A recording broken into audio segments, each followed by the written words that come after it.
All right. I think we will get started. Everybody have a chance to scan the code? It's in the back wall as well, so I will advance my slides and we will keep going. I was told since I'm going after lunch that that means I have to start with a joke. Something to know, if you didn't know this already, is in St. Louis, which is where I live, at Halloween, the kids, not we, I don't go trick-or-treating, I go with my children, they don't say trick-or-treat, they tell a joke instead. So I've got Laffy Taffy jokes galore up here. So they tell a joke, and then, the better the joke, the more candy that they get. Okay, joke could be, what do you call two bananas? Two banana peels, sorry. What do you call two banana peels? Oh, yes, a pair of slippers. Kudos to you. And then, what do you call a three-humped camel? Have you seen Zootopia? Pregnant. My son really enjoys that one. That was his Halloween joke this past year. Okay, so thank you all so much for being here, for coming to my talk. I think it's really great to be here with a group that represents so many different perspectives. Of course, we have educators, clinicians, advocates, and just all professionals who care so deeply about supporting individuals with autism. My name is Micah Valerio, and as I alluded to, I am a mom of these two sweet boys. I'm a behavior analyst, and I am the program director of the autism clinics at Hope. So most of my work involves thinking about operations, clinical practice, and staff training, which means I spend a lot of time thinking about how do we make this idea actually work in the real world. Not just in theory, not just in research papers, but in classrooms, in clinics, in homes, on busy days, with real day-to-day barriers, real staff, and real families. And over the past several years, one thing has become impossible to ignore, and that is that technology is everywhere, in our field and just in the world in general. But there is a problem with that. Just because something is available doesn't always mean that it's actually helpful. So today we're going to focus on a simple idea, and that is what technology actually makes a difference, and how do we use it in a way that supports rather than complicates our work. And along the way, I'll share some tools, some frameworks, and some stories from the real world settings. So I'll start with a quick story. A few years ago, I was working with a team in a clinic that had just invested in several new technology tools. They had tablets, a smart board, educational apps, a data collection system, communication platforms, just the works. So on paper, it looked like they were incredibly advanced. But when I walked into the sessions, something felt really off. Staff were toggling between screens. They were constantly troubleshooting. Learners were disengaging. And so my first thought is, this is not therapeutic at all. And that really stuck with me because it highlights something that I think is very important, and that is technology alone does not automatically improve services. In fact, if we're not careful, it can actually create more barriers. At the same time, I've seen the opposite. I've seen a simple 20-second video model completely transform a learner's independence with a daily routine. I've seen a digital communication system give someone a voice that they didn't have before. And I've seen a shared tracking document completely transform the experience for families coming on board for services, reducing that time from over 100 days down to 60 days. So the difference isn't the technology itself, it's how we use it. And that's what we will focus on today. So first, we're going to look at the technology that directly supports our learners and what actually works across settings. Then we'll shift to tools that support you as the professional. We'll talk about how to keep technology human-centered and ethical. And we'll walk through how to implement this in a way that doesn't overwhelm your team. And then hopefully we'll leave some time for questions and discussion. So before we dive further into some specific tools and strategies, I want to take a moment to ground us in a few assumptions that I think are really important for this conversation. Because anytime we talk about technology in services, people often come to the discussion with, of course, very different experiences, expectations, perspectives. And some people are very enthusiastic about technology. You're like, yes, give me anything that I think is going to make my job easier. I love it. You're the first on board. Some people are very cautious. Some people are like, please do not make me learn one more thing that I have to figure out and learn how to use in my day-to-day work. Just let me do my job. Some people find it really distracting, overwhelming, maybe really poorly implemented, and they just, that's the history they're coming to this with. So I think it's important to just establish a shared foundation here. So first assumption, autism is incredibly diverse. There's no single tool, strategy, or system that works for every individual. What increases engagement for one learner may overwhelm another. What improves independence for one person is going to potentially create frustration for somebody else. And that means technology, of course, should always be individualized, not standardized. And the second assumption is one I feel really strongly about. Technology should enhance human connection, not replace it. So at the center of effective services are still relationships. We have trust, responsiveness, communication, collaboration, and meaningful interactions. So technology is a support tool, it's not the intervention itself. And some of the most successful technology I've seen happens when technology kind of fades into the background because it's just simply helping the process along.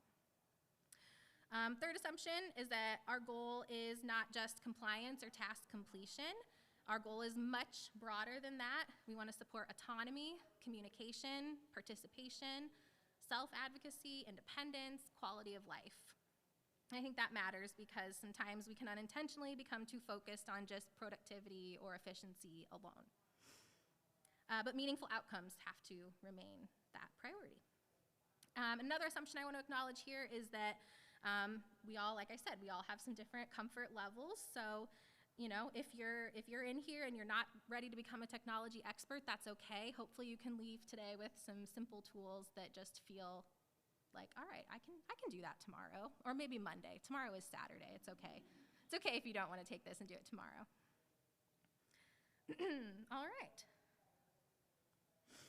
So first, let's talk about some categories of technology that tend to be effective in our services.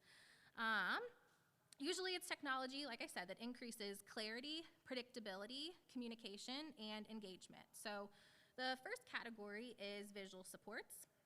This includes things like digital schedules, visual timers, first-then boards, and visual task sequences, and these help reduce uncertainty and increase independence by making our expectations more concrete and predictable. Our second category we'll talk about is video-based learning. So this will include video modeling, video prompts, recorded demonstrations of routines or skills.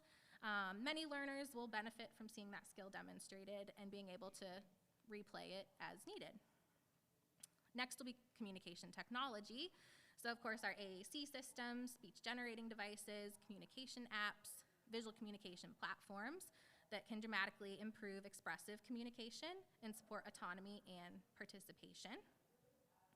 And the fourth category will be engagement tools. These are tools that help increase motivation, participation, and attention during learning.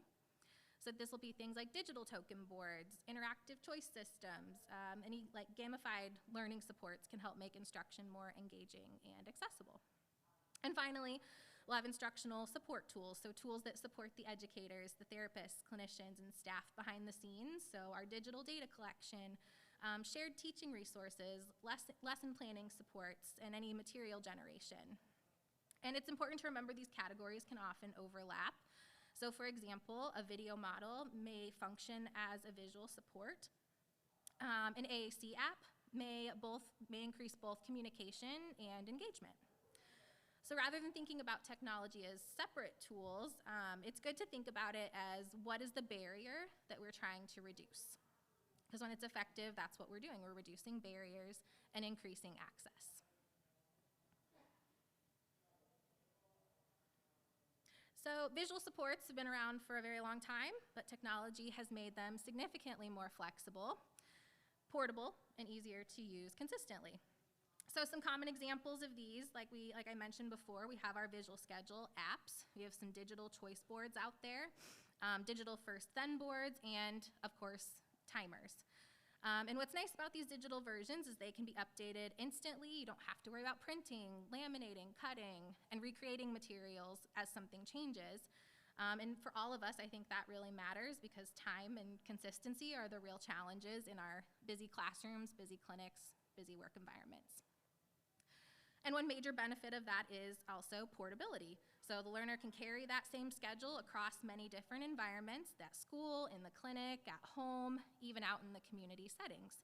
And that consistency helps to hopefully reduce some anxiety, improve independence, because the expectations stay very predictable across every setting. Digital supports are also especially helpful during transitions. We know transitions are often one of the biggest stress points for our learners, so having a clear visual sequence on a familiar device can reduce verbal prompting and make those routines feel more manageable.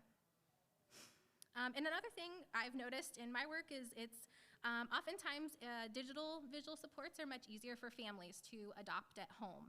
Many parents already have access to a phone, a tablet, and it's a lot less intimidating than implementing this large physical system at home.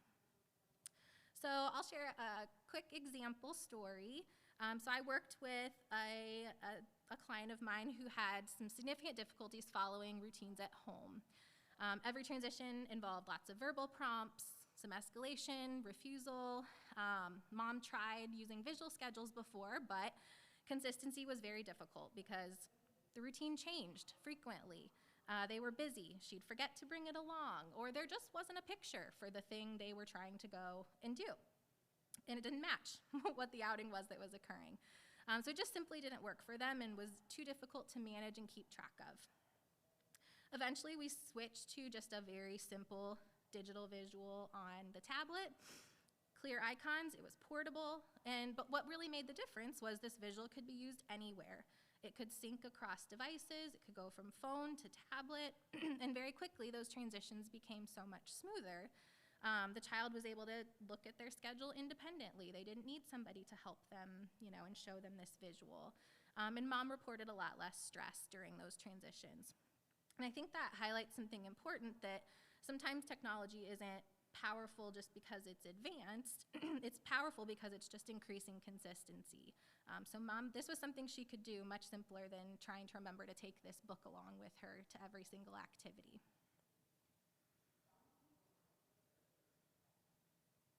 So video modeling is probably one of my favorite examples of technology being both simple and incredibly effective. So at its core, video modeling is exactly what it sounds like. You use a video to demonstrate a skill, a routine, a behavior, or an interaction in a way that the learner can watch repeatedly and consistently. And of course, we come back again to this idea of predictability. It's very predictable to the learner.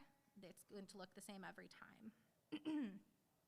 Unlike live instruction, a video never changes. It doesn't vary from one staff member to another. It presents the same information the same way every single time. So a couple different types of video modeling that we can try. First is peer modeling. So this is when a peer, or maybe a sibling, demonstrates a skill or behavior that the learner is working toward. This can be especially effective when thinking about social interaction skills or classroom routines or some play skills. Our second is self-modeling. I think this is really powerful and really cool when it can be used effectively. So self-modeling would involve filming the learner successfully completing a part or all of the task, and maybe you're filming each part separately and cutting it together to show them completing the full task. For some learners, this really can increase confidence and independence significantly. And third is task-based modeling, probably the most common type of video modeling that we see used in schools, clinics, and anywhere. These are short videos just demonstrating the routines or the specific steps to a routine, so maybe washing hands, transitioning between activities, completing a morning routine. Now, one thing to emphasize too is that These videos do not need to be professionally produced. You know, you don't have to have all this video equipment. You don't need to go to a studio and produce this video. In fact, it's best to film it where it's going to happen. Let's film it on site. Let's film it in the clinic, because familiarity matters. Another helpful strategy with that too is utilizing like a cloud library, something that the parent can access, something that the teachers can access, the clinicians can access, or some type of shared video folder. So again, it's the same thing, repeated, and can be replayed anywhere you go. And this just allows everyone to have access to those same supports across settings, which it will improve the consistency and generalization of those skills. So I should also talk about some times where maybe video modeling is not the best fit. So for some learners, screens can be overly distracting or overstimulating. Others may attend more to the device itself than to the actual content on the screen. So again, this is where we come back to intentional use. The question here isn't, is video modeling good? The question is this tool helping this learner access the skill more independently and successfully? And if the answer is yes, video modeling can be incredibly powerful. So another real-life example of when the answer was yes to that question, we had a learner working on a very simple skill. Many of us know this, washing your hands. The staff were modeling, they were prompting, they had a flip visual that I'm sure we've all seen, like right in front, right up above the sink on the mirror, and progress was just very slow. Very slow. We were not getting it. So they decided to try something different. They filmed just a short video, maybe 30 seconds of that exact routine, same sink, same steps, same expectations, and we had that learner watch it prior to every attempt in going to wash our hands in the bathroom. And what we saw is the learner began to rely a lot less on those adult verbal prompts and more on that video. And within a shorter period of time, their independence increased, and we were able to start fading that video back. Then it became we only watched the video first thing in the morning, and didn't need it the rest of the day, and then we could fade it even more. And that's not because the video replaced our teaching, but just made the teaching clearer and more consistent. And it was also just really reinforcing to that child. They loved watching videos and imitating the skills they saw. So another area where technology can be really helpful is engagement and reinforcement. And I think this is important because one of the biggest challenges that we face is maintaining motivation and participation over lengthy periods of time, especially during a difficult task, longer sessions, or just repetitive skill practice. So here are some examples of some engagement and reinforcement tools. We've got our digital token boards, maybe some animated reinforcement wheel, some interactive digital choice systems. So these tools are designed to make those reinforcement systems more visual, interactive, and sometimes even more motivating for the learner. So for example, maybe instead of moving tokens onto a board, a learner earns like a digital star. Maybe it unlocks some animation on the screen, or they spin a reinforcement wheel after completing a task. My staff love anytime they get to spin a wheel. Like, that is just the coolest thing ever. So they get to spin a wheel, and then they get whatever they land on that wheel.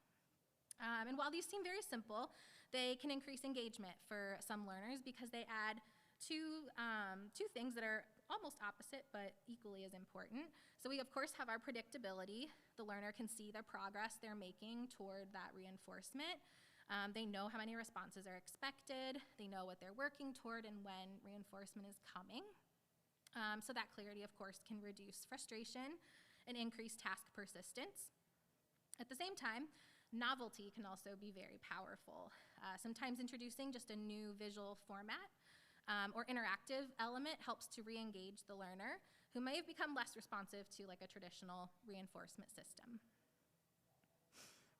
Another benefit I've noticed is that digital systems can make our fading strategies a lot easier.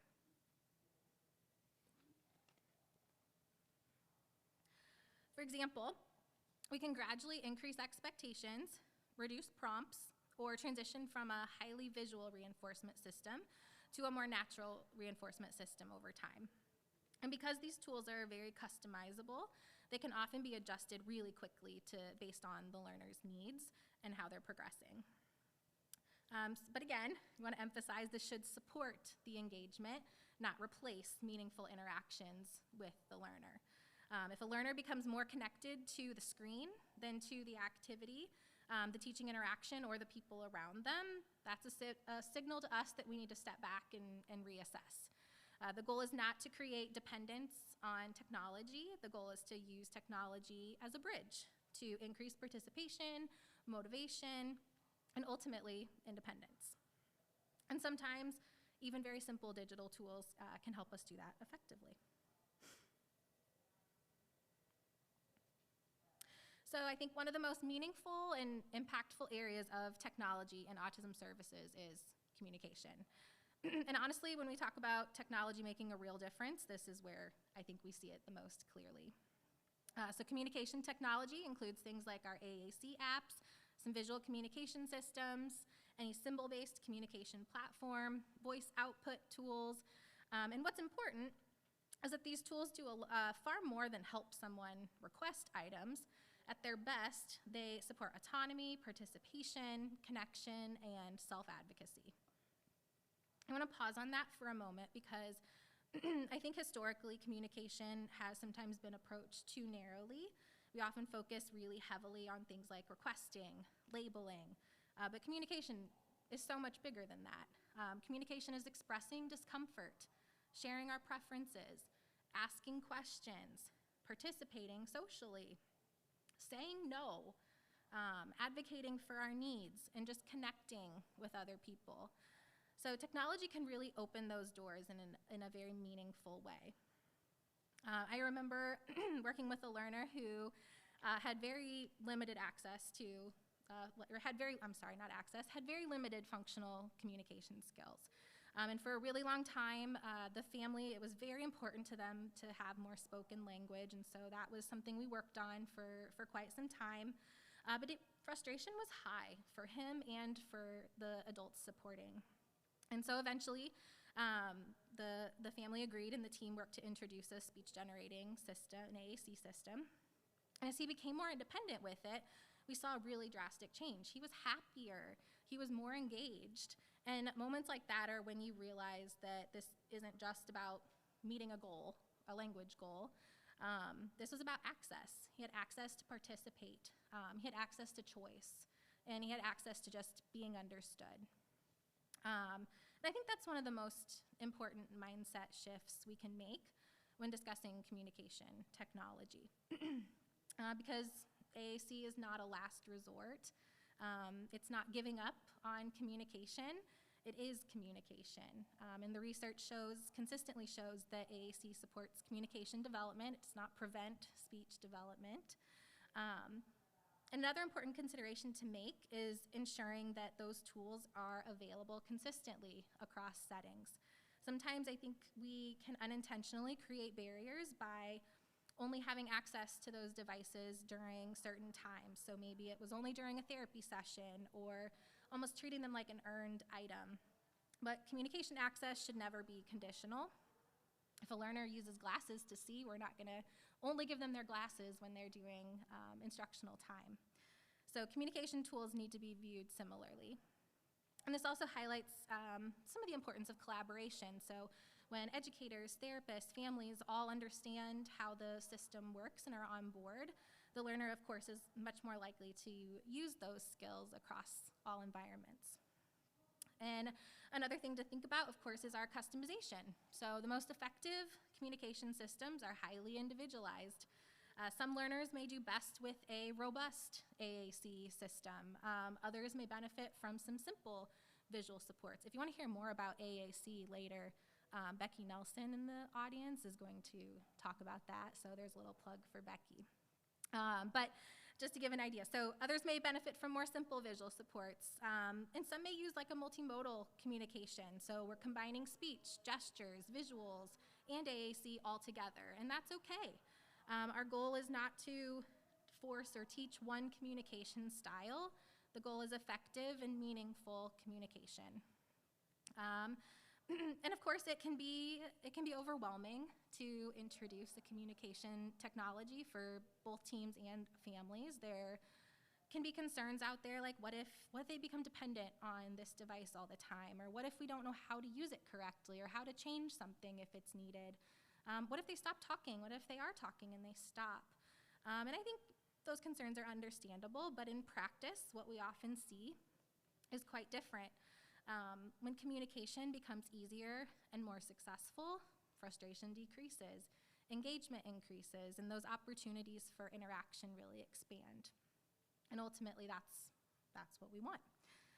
So we want individuals to have a reliable, accessible way to express themselves and participate fully in their environments because, like I said, communication is not just a clinical goal, it's a human right. So I would be remiss if I didn't come here and talk about technology and not ask you all to maybe utilize some technology. So let me see if I can get this up here.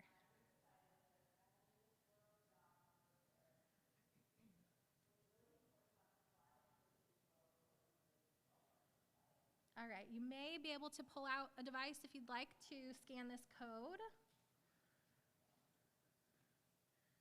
So we're going to go through and talk about what tech would you use, or would you use tech here? Not what tech, but would you? Yes, no, or maybe.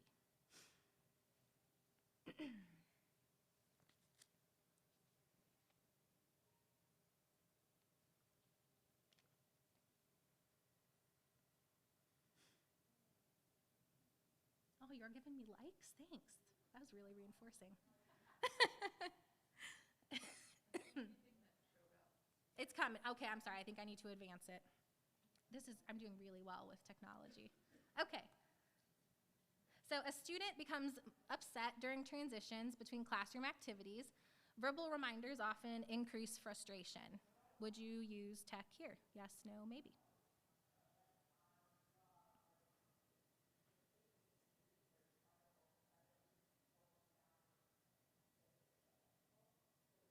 Okay, great. A lot of yeses, some maybes. Yeah, I think this could be a great time to use. Maybe you've got your digital visual schedule. Maybe you've got some kind of first then choice board that's on a screen. And it's not a yes, you have to, but maybe it could be helpful in this scenario. All right, a teenager wants to interact with peers but struggles to initiate conversations independently. Would you use tech here?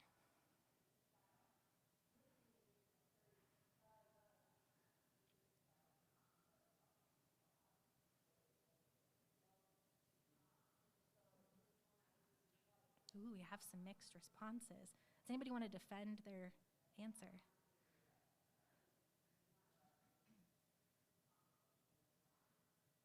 So I think the answer is, yeah, go for it. Sorry, I was just going to say, I've recently read some research on bug-in-ear social skills coaching. So Mm-hmm. that could be an opportunity. Yeah, absolutely. Yeah, he said that he's read some research about like a bug in the ear or, headphone in the ear, social skills coaching. And so that could be a piece of technology to utilize. Absolutely. Yeah, I think you could use like a video model in this moment, but you still have to take it one step further and have that human interaction, that in-person interaction. Yeah.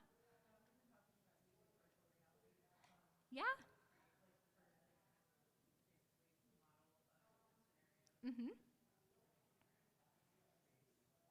Yes, she talked about using virtual reality to be able to practice some of these skills in a safe space, which is also a really great tool. That's not in this presentation, so how cool. Another piece of technology you can utilize. So yeah, great. I think in a social skills setting, of course, these tools can be really powerful. It could be great to see maybe a peer modeling an interaction or doing some kind of virtual role play, but it's also important then to connect it back to we need to actually talk to a real human face to face. And that part maybe we aren't using technology for. Great.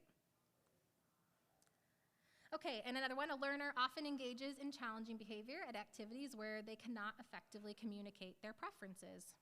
Would you use technology here?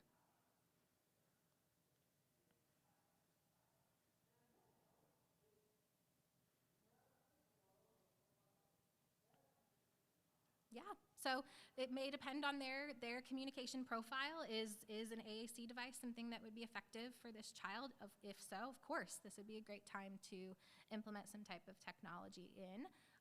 Or maybe there's another type of alternative communication for this student. Great. I think this is the last one for this section. So, okay, a child becomes overstimulated by screens and has difficulty disengaging from devices once introduced. Would you use tech here?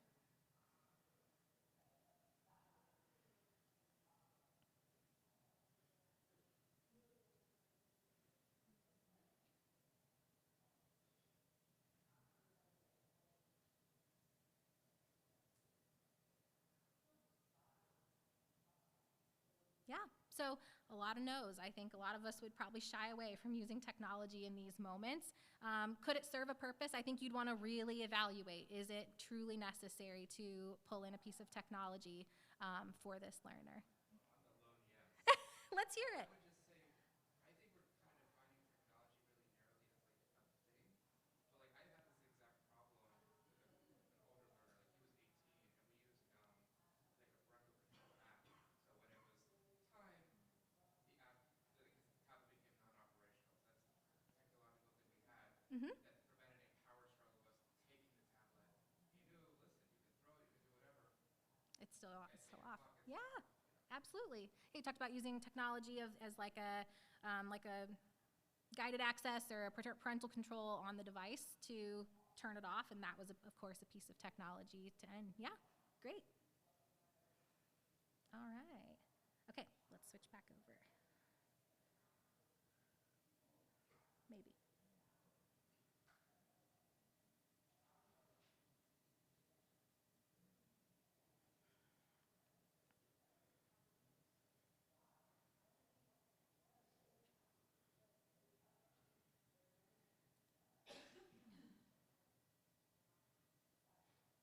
Okay. So next we'll go into utilizing technology for our educators and our clinicians.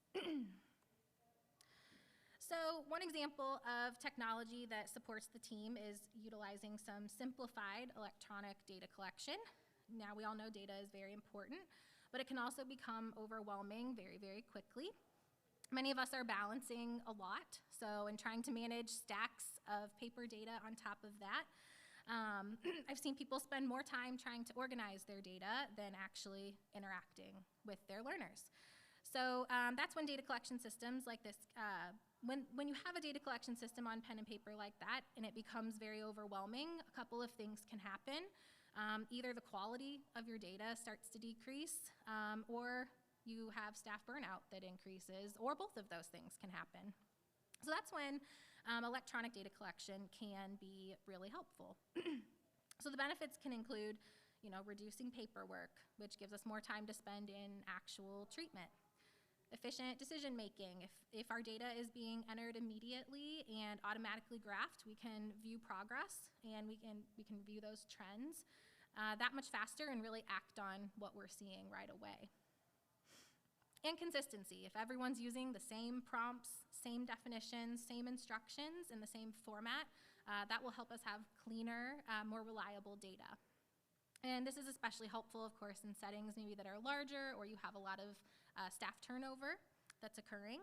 So when staff are less overwhelmed by paperwork, they can focus more on actually teaching, relationship building, and engagement.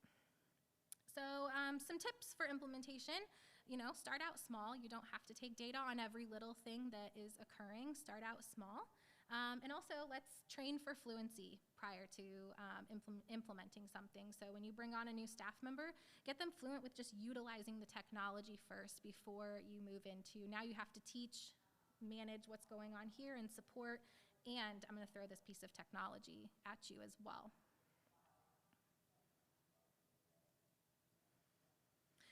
So let's talk about something that has entered almost every, it seems like, professional conversation recently, and that is AI.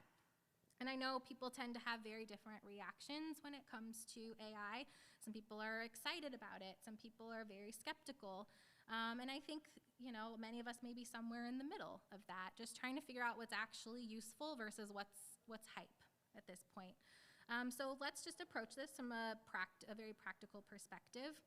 Because when used thoughtfully, I think it can genuinely help reduce some of the workload pressures that we are feeling, which is very real. So you're trying to balance a lot at one time, right? We've got programming, we've got documentation, parent communication, supervision, creating materials, collaborating, and a lot of administrative responsibilities all at one time, maybe all in one day, or within a few hours of the day. So I think one realistic use of AI right now is not replacing professionals at all, but it's supporting your efficiency during the day. So for example, an AI-assisted tool could help with drafting a lesson plan. It could maybe generate some type of visual support, just help with organizing your ideas, create some kind of, maybe it's creating a social story or creating a visual in that way. It could be brainstorming reinforcement options, summarizing some meeting notes, or even just helping to take some information that needs to go to maybe two very different parties and giving you some language of, a drafted language of how to do so. So I mean, I've talked to a lot of BCBAs that they're spending hours every week creating very simple visuals and things from scratch. And after trying to use maybe some type of AI drafting tool, their preparation time really decreased significantly. And what's important is, big important with a big capital I here, they were still reviewing, editing, and individualizing everything before they used it. They did not take that AI-generated tool and pump it out as a final draft. Because it should support our professional judgment, it's never replacing. And that, of course, distinction is quite critical. And it can assist with organization and efficiency as well. It's just not replacing our clinical reasoning, our ethical decision making, our relationship building, or our individualized assessments. Another area where AI could be helpful is identifying some patterns in data more efficiently. So maybe it can help summarize a trend that is being seen or organize information in a way that's easy for teams to interpret really quickly. But again, our human oversight is essential in that moment. And of course, something very important to address is privacy and confidentiality. We have to be extremely cautious, and we are never entering sensitive information into some AI platform. That protected health information, any identifying details, or any confidential learner data is never entered into some unsecured system. And I think a lot of organizations are in a moment where they're developing policies and guidelines around this as this evolves. So again, while it can be absolutely useful, our ethical responsibility still comes first. And one concern I've seen is sometimes professionals may be relying too heavily on those generated materials, of course, without fully evaluating whether they truly fit that learner's needs. You type into Google nowadays, and the first thing that pops up is your AI-generated answer, and you can't take that as fact. You need to go and check your sources and make sure that's actually valid. So just again, using the brains here and making sure that everything that we're utilizing has our has our human touch. So when you think about using AI in our services, it's really best to think about it as a support tool, not as any kind of replacement for our professional expertise. It could reduce administrative burden. It can improve efficiency. It can help with generating ideas. But the heart of our work is always coming back to that human connection, our clinical judgment, collaboration, and that belongs to us. And do you have to use it? No. I mean, we can do all of those things. Could it maybe make things quicker? Sure.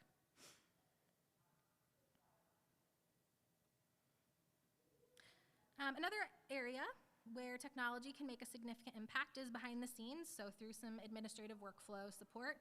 Not as exciting maybe as using AAC or creating video models, but honestly, it's an area that can most directly affect our staff with burnout and some overall program quality. Teams are, like we said, we're juggling a lot of administrative work every day. You're looking at scheduling. You have documentation reminders, staff coordination, progress updates that are due, coverage changes that are taking place. So if a system is very disorganized, everybody feels it. Your staff are overwhelmed, the communication breaks down, and ultimately less energy is spent with your learner and with engagement and with teaching. And so that's where some automation can really help. Technology can streamline many of your repetitive tasks that otherwise take up a lot of time and a lot of mental energy. So, for example, there are scheduling platforms out there that can help to reduce confusion around staffing. It can blast out, here's the schedule for everyone, and we're good to go.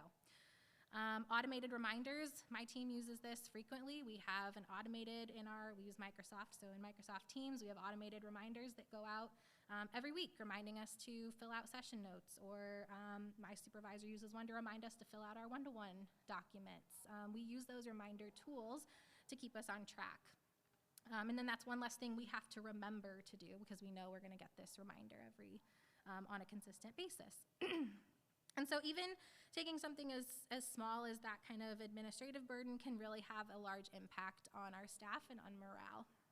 Because it's usually not just one big stressor that's causing some type of burnout, it's the accumulation of a lot of small inefficiencies throughout our day that can cause that. And so when our teams are overwhelmed operationally, it just can become harder to provide high quality support. And I want to acknowledge that, of course, introducing a new system can feel really difficult. Sometimes teams resist because they've already experienced maybe a poor rollout of a new platform. And so something that I would encourage is just keeping your system simple. Try to keep it as intuitive as possible. The goal is not to add more technology. The goal is to try to remove some friction across the day. And when we implement that thoughtfully, it can create more time, more clarity, and more capacity for the human part of our work, which is the most important part.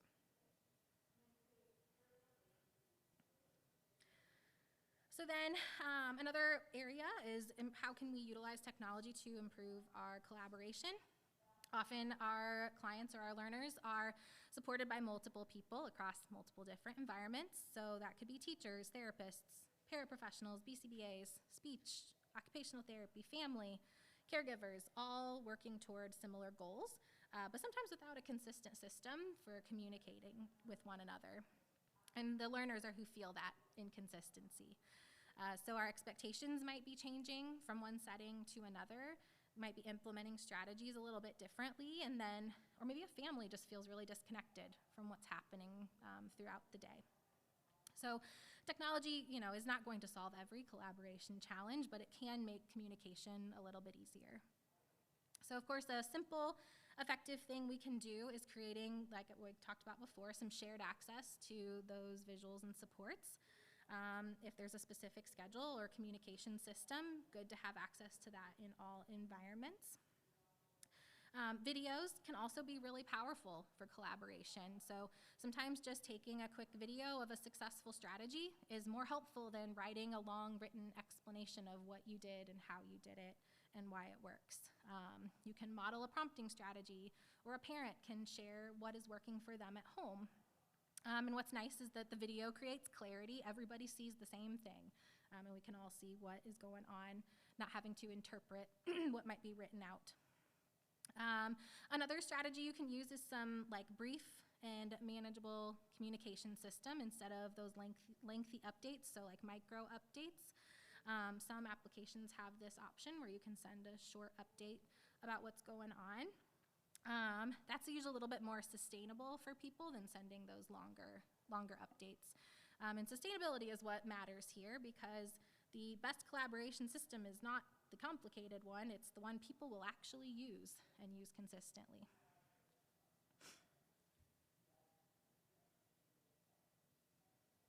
Okay, let's go back to our what tech would you use here?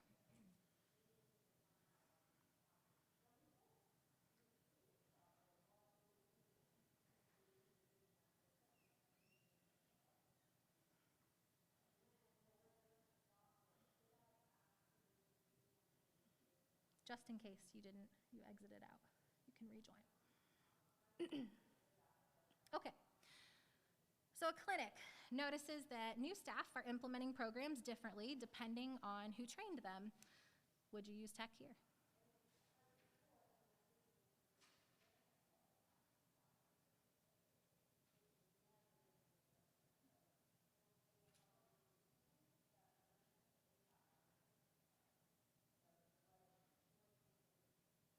Yeah, a lot of yeses, some maybes. I think this is a great time to maybe there's video models of how this should work, or a digital checklist of exactly what should be taught in each of these training sessions so that everybody's on the same page and being trained the same way to fidelity.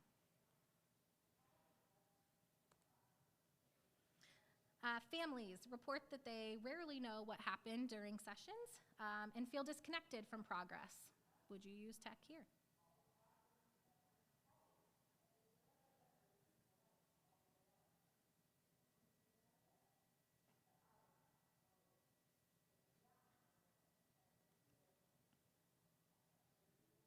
Okay, yeah, a lot of yeses, some maybes. I probably would have been in the maybe camp only because my clinics don't use technology for this. We use paper, but that's because that's what people will fill out and that will go home consistently. But absolutely, technology could be a great moment to utilize this. As long as everyone is able to, the parents can access it as well, then it's a great tool to use in that moment.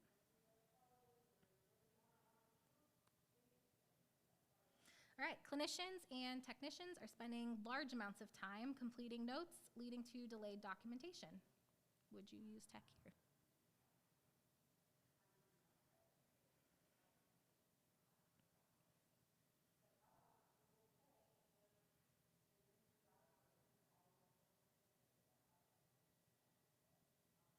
Yeah, I think this is a great time. There are a lot of tools out there that will take a set of data for you, depending on maybe a system you're using, and it will summarize it and help make that that session documentation go that much smoother. There's less excuses for not getting it done. Or like I talked about, our team uses reminders, just, hey, don't forget, it's the end of the week. This all has to be turned in before you go home for the week. That's another way to utilize it to keep that process running smoothly and get things done.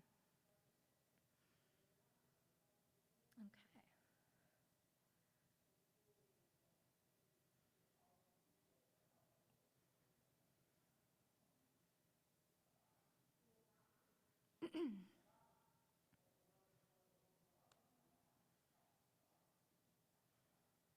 Okay. So far, we've talked about mostly about technology that's directly supporting our learners. But we also, I'm sorry guys, this got out of order.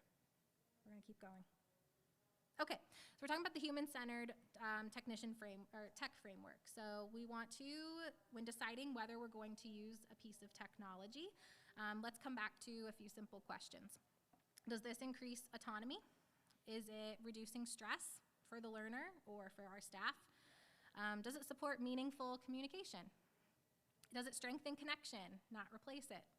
And if the answer is yes, it's probably worth exploring. If not, it might just be something that's hyped up and may not be useful in that moment.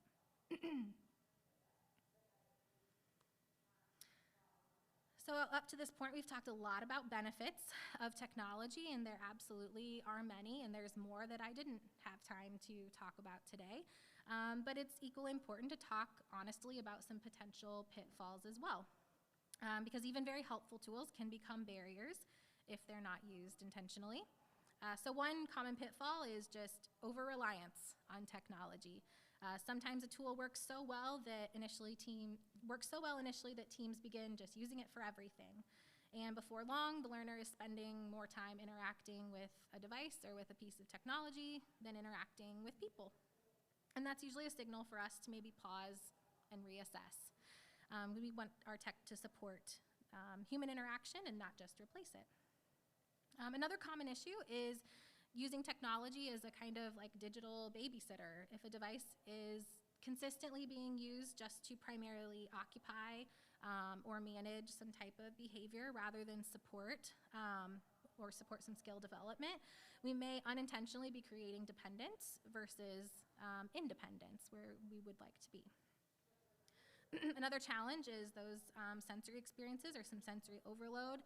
Some learners are very sensitive to brightness of a screen, lots of sounds, animation, movement, and just constant visual input. Sometimes tools that are designed to increase engagement can actually increase some kind of dysregulation for certain individuals. So that's why our personalization of this is so important. A tool that works beautifully for one learner may be very overwhelming for another. I also have seen situations where technology just doesn't seem to match the learner's developmental skills or their language or their motor skills. And so if they don't have those skills yet, it becomes far too complex. And when that happens, frustration can increase very quickly. And another pitfall could just be introducing too many tools at one time. I think sometimes we feel the pressure to become really modern and modernize quickly.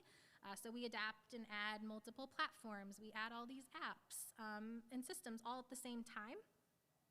But more technology does not automatically equal better support.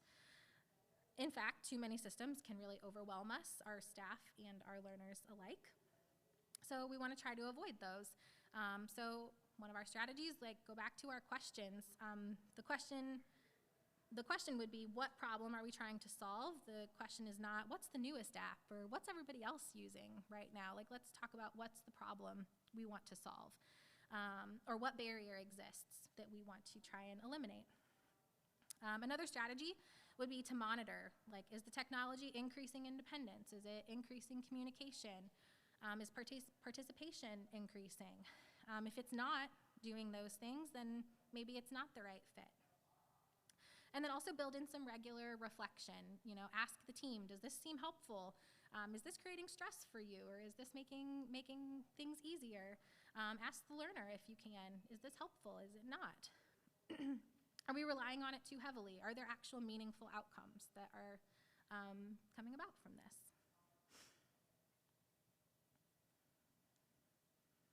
So as we think about integrating technology, the important idea to come back to, of course, is our balance. So technology is not inherently good or inherently bad. Its impact really depends on how and why we're using it. So we want to start with the purpose. We want to start with purpose before the tool. So like we said before, what's the challenge? Are they struggling with transitions, communication, engagement, independence, organization? So we identify that actual need, then we can decide whether technology is the right support. Another important part of balance is avoiding that overdependence, like we said, whenever possible. Sometimes it's really helpful initially, but over time we still should attempt to fade it out to increase independence. So we don't want to have any reliance on visual prompts, or we want to increase flexibility within our routines. We want to work to transition away from those highly structured reinforcement systems to more natural reinforcement systems. Because the goal is, of course, to increase our independence and not dependence on the tool. And I think balance also means recognizing not every learner benefits from technology in the same way, as some individuals will thrive with some type of digital support. Others may become too distracted, and that's okay. We don't need to push technology into every situation simply because it's there and it's available. Another important consideration is making sure that the family and the teams feel confident in using that technology. Even our best tool can become really ineffective if it feels too complicated or stressful to maintain. So sometimes just a simpler system is more sustainable and ultimately more successful in the long term. And we should also maintain some non-tech options whenever possible. So maybe we do have a physical visual support available. I remember having a family that was like, what do we do? Our child has this device. What do we do when we go to the pool? What are we going to use? And so we did. We had a non-tech option that was available to them that they could take. Or what do we do when it breaks? Because unfortunately, that will happen. What do we do? So having that non-tech option available that the learner also is very familiar with is just as important. And we want to make sure that our learners can always, again, access choices, access that across all environments, and not be dependent on that single device or a single type of digital support. And finally, I think maintaining balance just means remembering that it should support the human parts of our work and not compete with them. That relationship between the learner and those supporting them is still that foundation. Technology can strengthen communication, it can improve access, it can reduce barriers, but it should never become more important than connection, responsiveness, and meaningful interactions. Because ultimately, the goal is not to create tech-dependent environments. The goal is to create supportive environments where our individuals can communicate, participate, and thrive independently. So our final section, we'll talk through some implementation strategies, because honestly, that's where some of our best ideas really fall apart.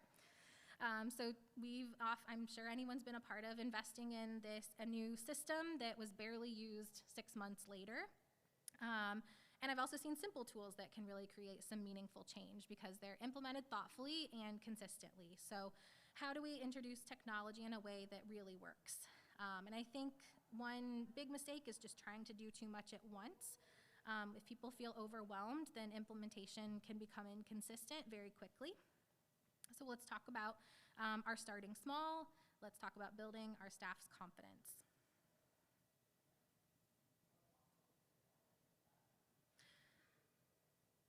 So something to note, to be able to integrate technology, you don't need some massive budget, you don't need a whole tech department to do so, and you don't have to completely redesign your program overnight.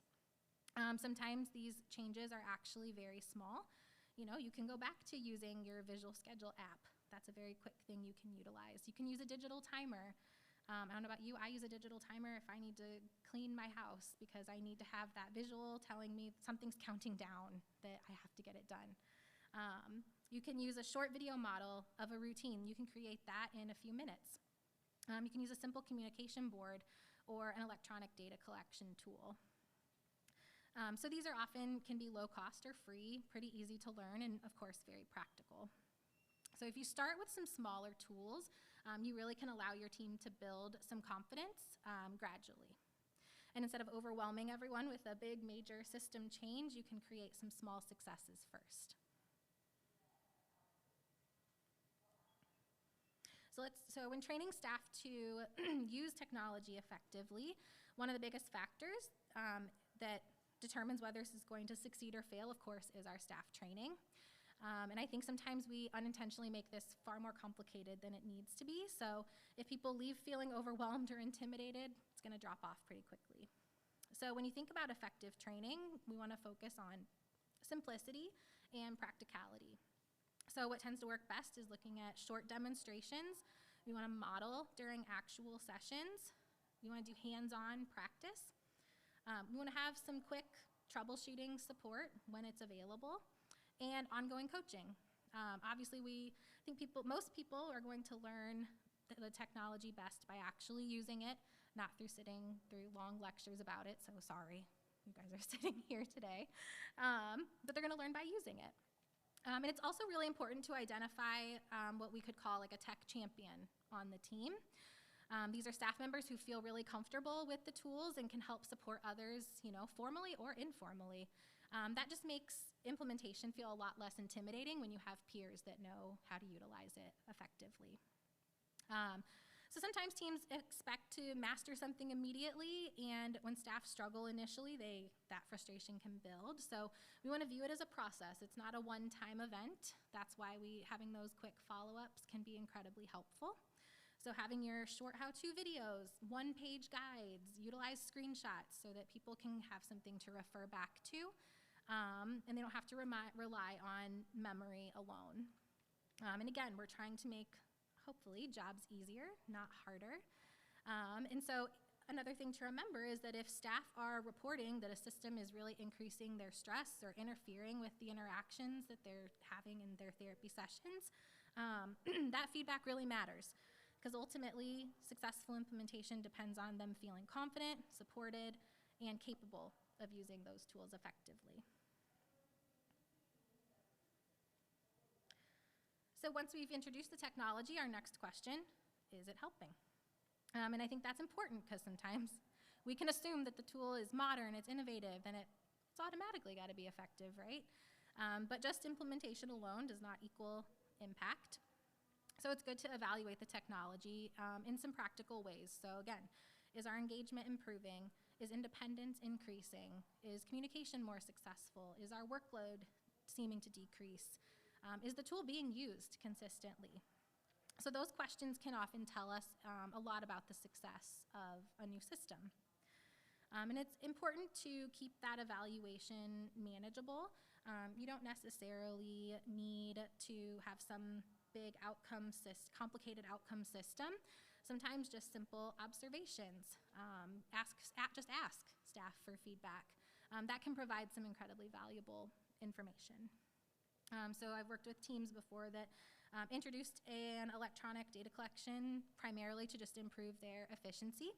And after several weeks, the improvement wasn't necessarily the data quality, it was staff presence. They were more engaged during their sessions because they didn't have to worry about finding their clipboard all the time or flipping between pages to collect all the data that they needed. They were spending a lot less time just managing those materials and able to engage more during their sessions, and that was really meaningful. So the impact of technology is not just on the learner, but it's on the entire environment. And it's also important to be flexible. If something's not working, it's okay. We can change it. We don't have to stick with it. It's okay to simplify it. It's also okay to move on from the tool entirely. It just isn't working for you, and that's okay. The technology needs to serve the needs of the team or the learner, not the other way around. And the ultimate question, again, that we want to keep asking is this tool helping to create more access, more independence, and meaningful participation? And if the answer is yes, then the technology is likely serving its purpose well. So as we start to wrap this up, I want to end with something that I think matters even more than any specific app or platform or tool, and that's just the culture. Because ultimately our successful technology integration is not really about having the newest or the best system, but it's about creating a culture where our technology is used intentionally, thoughtfully, and in service of meaningful outcomes. So what does intentional culture actually look like? First, it's a culture where people ask thoughtful questions before introducing new tools. So we're not asking what's trending right now. We're asking what's the problem? What are we trying to solve? And that'll change a lot. Second, our intentional culture prioritizes people over platforms. So our focus can stay on those successes of communication, independence, participation, and it becomes a support, not the center of the work itself. Another important part is using our collaboration. So the most effective teams are constantly sharing ideas, troubleshooting, learning from one another. So sometimes one clinician discovers a great visual support that really helps transitions, and they share that with everyone. A parent might find a communication strategy that really works well for them at home. Or a technician finds this simple digital tool that really improves engagement in their sessions. And so when we're sharing those successes, that's when innovation becomes really sustainable. And I also think intentional cultures normalize, again, that flexibility. Not every tool is going to work for every learner. Not every system will fit every environment, and that's okay. Our goal is not perfection. It's just responsiveness and the ability to be flexible. And that's because technology is constantly going to keep evolving. There will always be a new app. There will always be a new system, some new innovation. But our responsibility is not to adopt every single thing that comes out or comes our way. Our responsibility is to choose a tool thoughtfully, and use it in a way that, of course, increases communication, it increases access, it's reducing those barriers, and supporting some meaningful human connection. Because, like I said, at the end of the day, that's truly when tech can make a difference. Okay. Do we have any questions?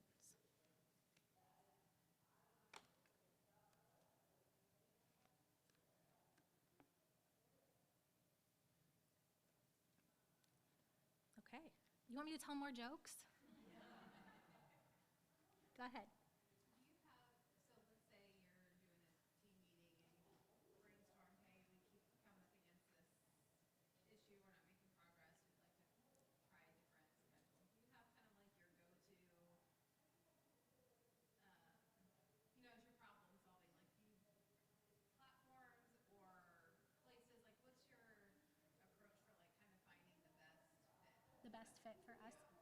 I think it depends.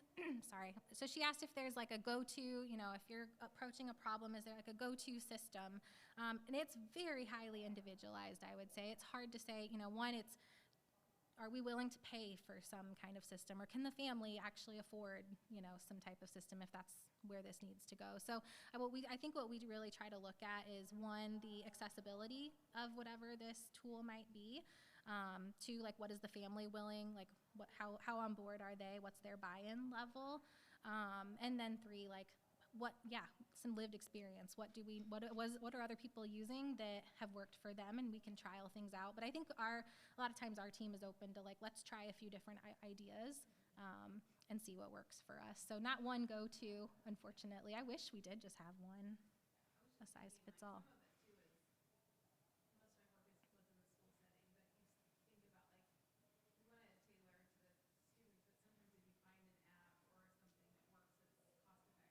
Mm-hmm.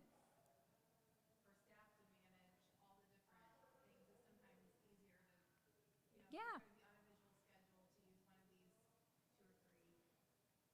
Mm-hmm. It does.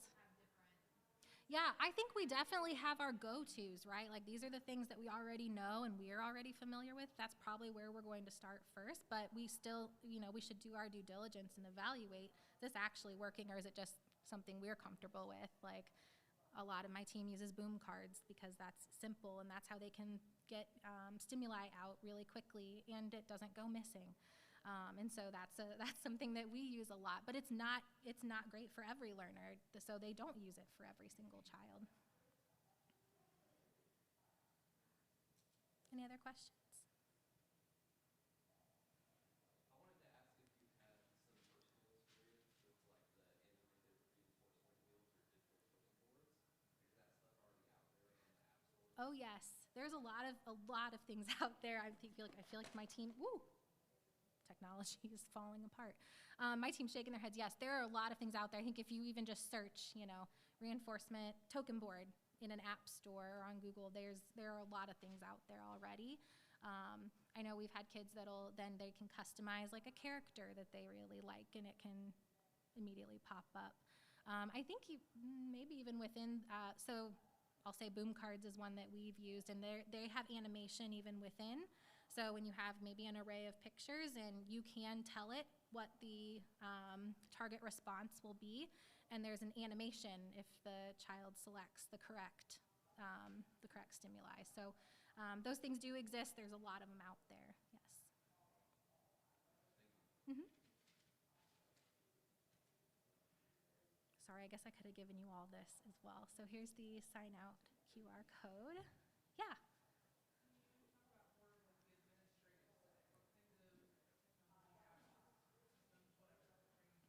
Yeah, a lot. So for me personally, I am not typically a type A person in the room. I am the type Bist of B. So I need technology to help keep me organized. So, when we're looking at, in my emails, I have rules that organizes my emails for me, and it puts it into a folder. I have Copilot. A friend of mine loves Copilot in her Outlook. She'll ask it questions. She's given it a name. I don't utilize Copilot too often, but I know that's a tool that a lot of people like and will utilize if you're wanting to use some kind of AI tool. I also used for a while this system that I could forward an email to. I did pay for it. It was a subscription based. I could forward an email to it, and it created a to-do list for me based on this email. So I could just forward things, and it created a to-do list. I could then tell it, like, this is going to take me 30 minutes. This is going to take me 2 hours. And I could set some due dates, and it would prioritize for me. So I don't use that anymore, but that was a system I used for a little while as well. So there's multiple out there that do that kind of thing. So that helps with the administrative, at least for me. Of course, our organization, we utilize a whole platform, an EMR platform that we put all of our scheduling in there. All of our clinical data is in this one platform. All of our notes are there. Even our training materials, a lot of them live in there. So we use one platform for all of that. And then our communication is all done via, Microsoft. We task each other. We comment on things. So there's that paper trail of what's going on. But my team is across the country, so we have to be able to connect in some way utilizing technology, and those are some of the tools we use. Oh, boy.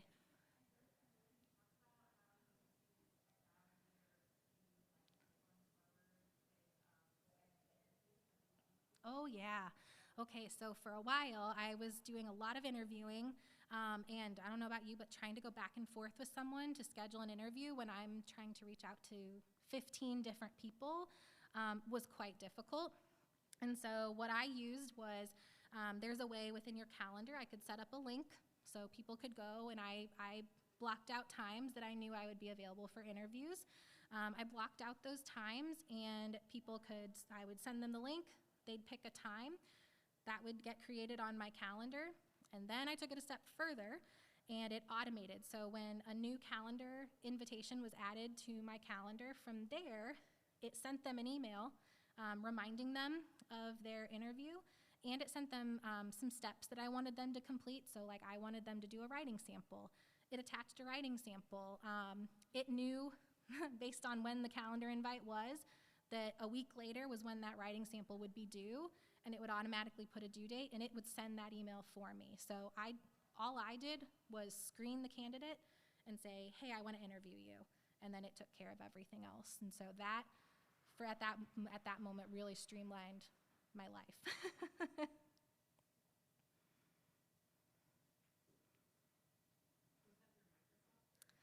It was through Zoom. So Zoom was the calendar invitation, and Calendly is one you can also use if you've heard of that. And then yes, Microsoft has something called Power Automate, and that was what I set up to build out automatically. It would trigger it, and it would trigger a workflow.